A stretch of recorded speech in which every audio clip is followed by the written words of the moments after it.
Come on in. It's as you probably remember, Bishop Peter Fox coming to you from St Edward's, Castle Donington. And it's the 5th of November as I speak. I don't know what your memories would be of the 5th of November, but my memories, well, for me it was always a very homegrown affair. When I was a kid growing up, back in the 50s and the 60s, it was always, my dad letting off a box of fireworks in the garden, hopefully one at a time. We used to get that standard box that everybody got, the standard box, the box of family selection. And they had fireworks with names like Krakatoa and Vesuvius. And used to get a couple of Roman candles and a rocket or two. And there was always a Catherine wheel, and we always imagined that was going to be the big finale. But the blessed thing never went round properly. You'd light it and it would just go fizz pop, and that was it. 7 and 6 up in smoke. It's a sort of taste for me. It's a taste of toffee mingled with apple. It's a feeling. It's smoke. Smoke in the eyes, and face flushed and red from the bonfire, while your back was freezing cold in the cold November night. It was quite something. I mean, these days, it's much more health and safety conscious, and that's a good thing. And organised fireworks displays obviously fireworks are a lot better. But I don't know, it's sort of lost something for me. But that's nostalgia. It just ain't what it used to be. And what was it all about? Well, it was all about remember, the 5th of November, gunpowder, treason and plot. There are all sorts of things used to happen, don't seem to happen much these days. They used to have kids on streets, and they'd have sort of dummies made up of basically they're old clothes stuffed with newspapers and rags, the guy, and they'd say a penny for the guy, a penny for the guy. Well, penny was worth a penny back then. I mean, you could spend a penny anywhere. Oh, those were the days. Anyway, they'd be trying to get money with their guys, which is where, incidentally, our expression guys comes from. When we talk about guys and dolls, it comes from that. It comes from these raggedy bundles, images of Guy Fawkes. And this poor image was destined for the fire. There's the bit of the rhyme they never read out, after you had remember. What was it all about? Guy Fawkes, Guy, 'twas his intent to blow up king and parliament.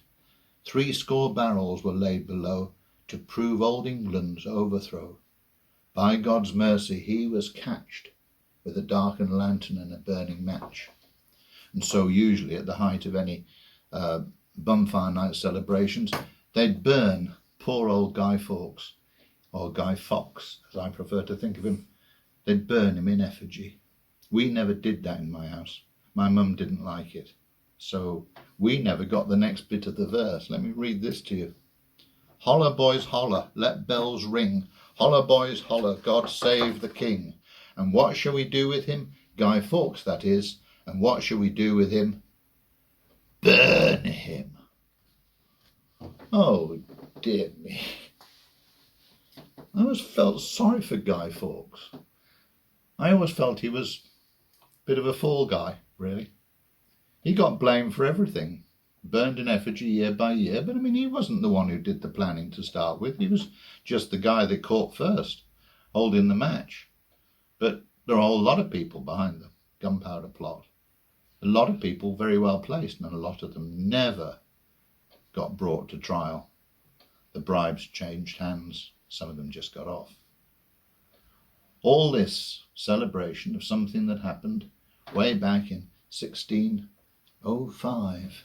Pleased to remember the 5th of November, gunpowder, treason and plot. But what about pleased to remember the 11th of September 2001? What about pleased to remember the 7th of July 2005?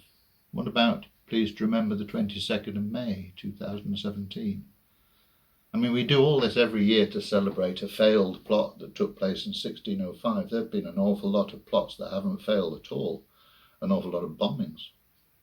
I was in London back in in 1975. I was a student in London in 1975, and during that year in London there were 16 bombing incidents at least that I know about.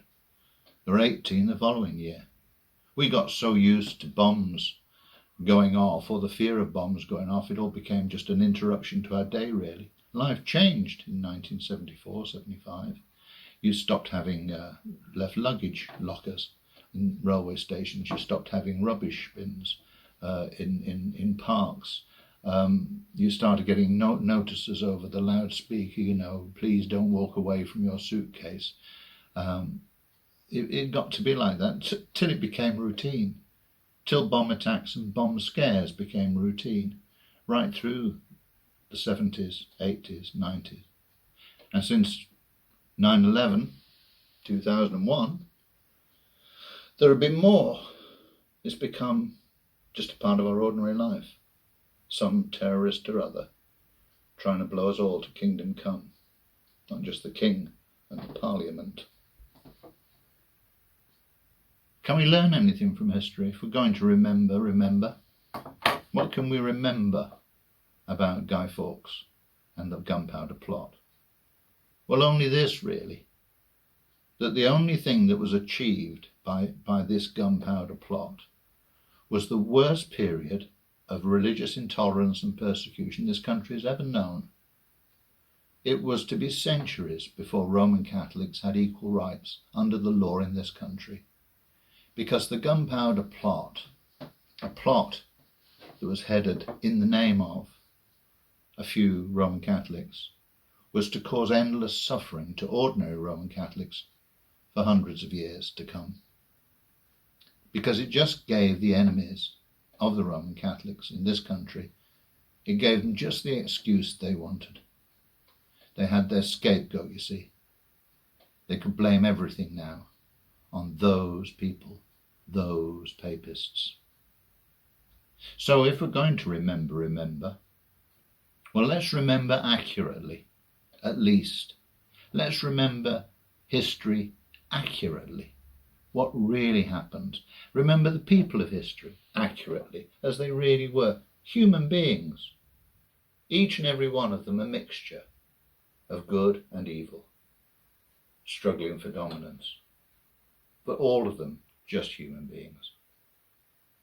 I mean, burning Guy Fawkes in effigy is much the same as toppling a statue because of opinions someone had long ago in history that we no longer share. So if we're going to remember, let's remember accurately and learn the lessons properly.